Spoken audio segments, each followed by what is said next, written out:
Chapter 3 Out of the Antarctica.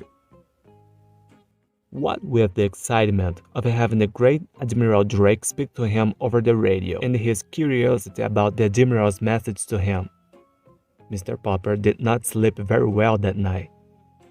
He did not see how he could possibly wait to find out what the Admiral meant. When morning came, he was almost sorry that he had nowhere to go. No houses to paint, no rooms to pepper. It would have helped to pass the time. Would you like the living room papered over? He asked Mrs. Popper.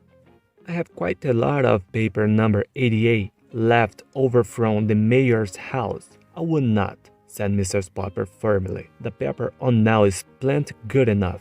I am going to the first meeting of the Ladies' Aid and Missionary Society today, and I don't want any mess around to clean up when I get home. Very well, my love, said Mr. Popper meekly, and he settled down with his pipe, his globe, and his book of Antarctic adventures. But somehow, as he read today, he could not keep his mind on the printed words.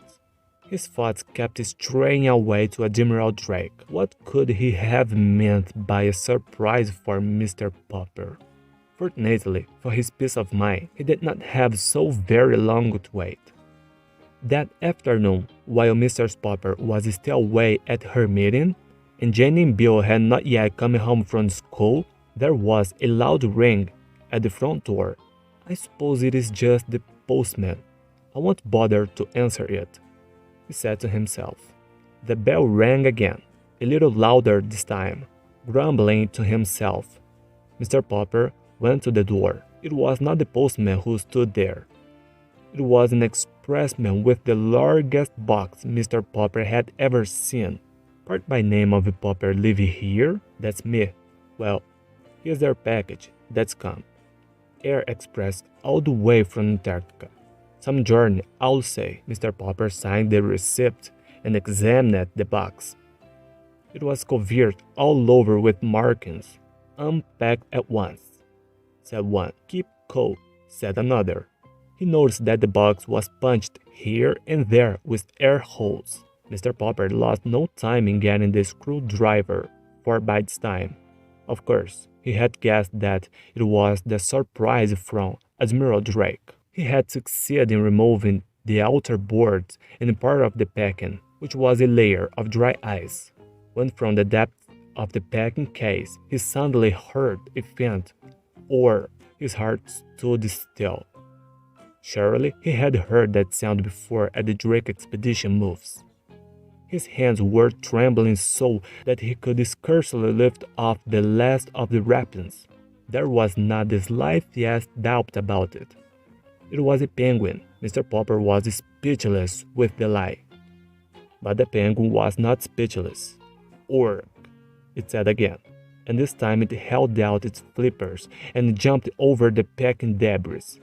It was a stout little fellow about 2.5 feet high. Although it was about the size of a small child, it looked much more like a little gentleman, with its smooth white waistcoat in front and its long black tailcoat dragging a little behind. Its eyes were set in two white circles in its black head. It turned its head from one side to the other, at first with one eye and then with the other. It examined Mr. Popper.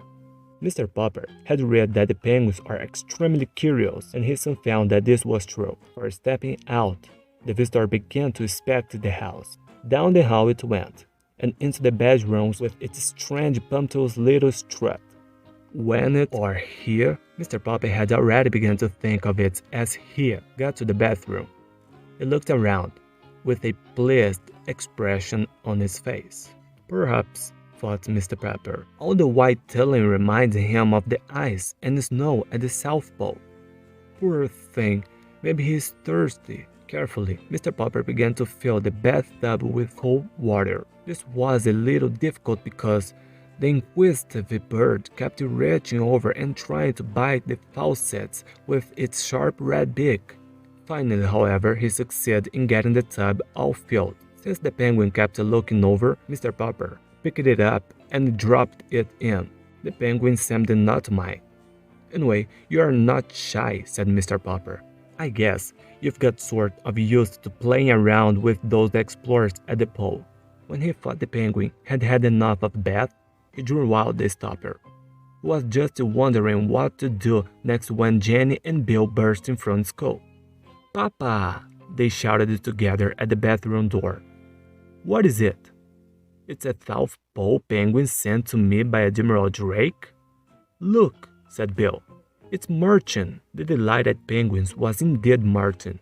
With little pleased nods of his handsome black head, he was parading up and down the inside of the bathtub. Sometimes he seemed to be counting the steps he took. 60 steps for the length, 2 steps for the width, 60 steps for the length again, and 2 more for the width. "For such a big bird, he takes awfully small steps," said Bill. "And look how his little black coat drags behind. It almost looks as if it were too big for him," said Jenny. But the penguin was tired of marching. This time, when it got to the end of the tub, it decided to jump up the slippery curb. Then it turned, and with outstretched flippers to began it down on its white stomach. They could see that those flippers, which were black on the outside like the slivers of a tailcoat, were white underneath. "Guk, guk," said the penguin, trying its new game again and again. "What's his name, Papa?" asked Jane. "Guk, guk," said the penguin, sliding down once more on his loose white stomach. "It sounds something like cook," said Mr. Popper. "Why, that's it, of course. We'll call him Cook. Captain Cook."